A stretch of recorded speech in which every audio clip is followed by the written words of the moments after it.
ہم ذاتی مفادات کے اندر بھی اسی طرح ہیں جیسے اجتماعی مفادات کے اندر ہیں۔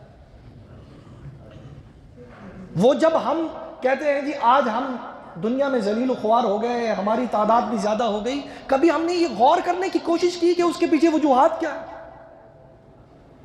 پہلے یہ ہوتا تھا کہ اجتماعی مفادات مقدم ہوتے تھے ذاتی مفادات سے۔ ہم تعداد میں تھوڑے تھے، مہاجرین مکہ سے آئے مدینہ کی طرف، سب نے اپنے گھروں کے دروازے کھول دیے، اپنی ذاتی انا کو ختم کر دیا اور اجتماعی مفادات کو مقدم رکھا۔ اور آج کیا ہے؟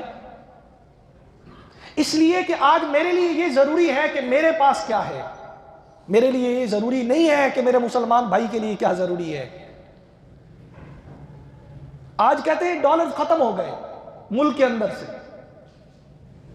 ایک ٹھیلے والے کے پاس بھی جائے تو وہ بھی جانتا ہے کہ ہمارے ملک کے اندر ڈالر موجود ہیں، لیکن سٹاکیے بیٹھے ہیں جنہوں نے سب کچھ سٹاک کیا ہوا ہے۔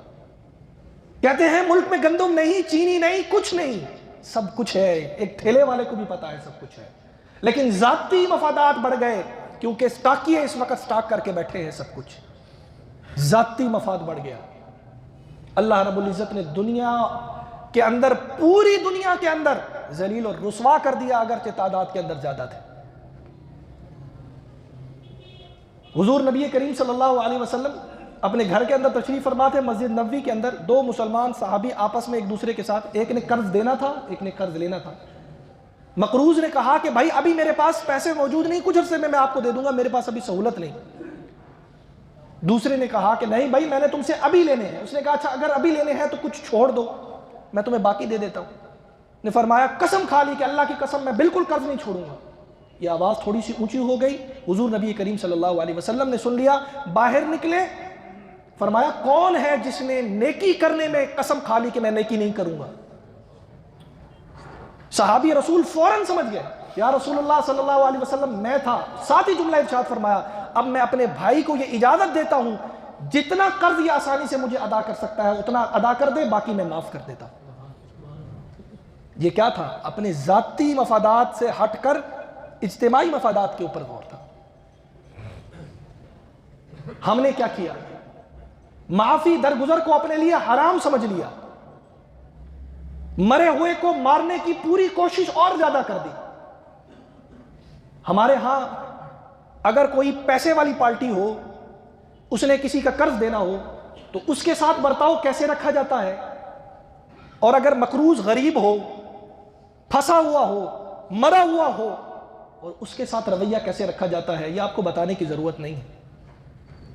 مرے ہوئے کو اور مارا جاتا ہے اور ذلیل و رسوا کیا جاتا ہے، اور جو طاقتور ہوتا ہے کوئی گل نہیں جی آ جائیں گے پیسے، کوئی مسئلہ نہیں، کیونکہ پتہ ہے یہاں سے آ جائیں گے۔ نیکی یہ نہیں تھی، نیکی یہ تھی کہ جو تمہارا بھائی اس وقت مشکل میں ہے تمہیں اس کے ساتھ کھڑا ہونا تھا۔ یہ تمہاری فیوچر انویسٹمنٹ ہے جو تمہیں یہاں تو کوئی نہیں دے سکتا، اس کا ریوارڈ اللہ رب العزت اس کا ریوارڈ تمہیں قیامت کے دن دے گا، کہ جب تم اللہ کی بارگاہ میں پیش ہوگے اللہ رب العزت سوال کریں گے نامہ اعمال میں کوئی نیکی ہے یا باری تعالیٰ کچھ نہیں ہے اس کے نامہ اعمال میں، گناہگار تھا، بدکار تھا، سب کچھ تھا۔ یہ اللہ پھر سوال پوچھیں گے، پھر دیکھو کوئی ایک نیکی ہے؟ جی آپ باری تعالیٰ ایک عمل ہے اس کے پاس کہ جب کوئی مظلوم اس کے پاس آتا تھا، کوئی مفلس اس کے پاس آتا تھا، جس نے اس کا قرض دینا ہوتا تھا تو یہ اس کو تھوڑی سی رعایت دے دیتا تھا۔ اللہ رب العزت فرماتے ہیں کہ جب میرا بندہ میرے پھنسے ہوئے مرے ہوئے لوگوں کو معاف کرنے کے لیے تیار کھڑا تھا تو میں تو اس کا رب ہوں، میں اس کو کیسے معاف نہ کروں؟ جاؤ میں اس کی بخشش کے فیصلے فرما دوں۔ یہ جو بظاہر ہمارے لیے چھوٹے چھوٹے سے عمل ہوتے ہیں جن کی ہمارے سامنے کوئی حیثیت نہیں ہوتی، خدا کی قسم منبر رسول پر بیٹھ کر کہہ رہا ہوں یہی عمل میری اور آپ کی بخشش کا ذریعہ بن سکتے ہیں۔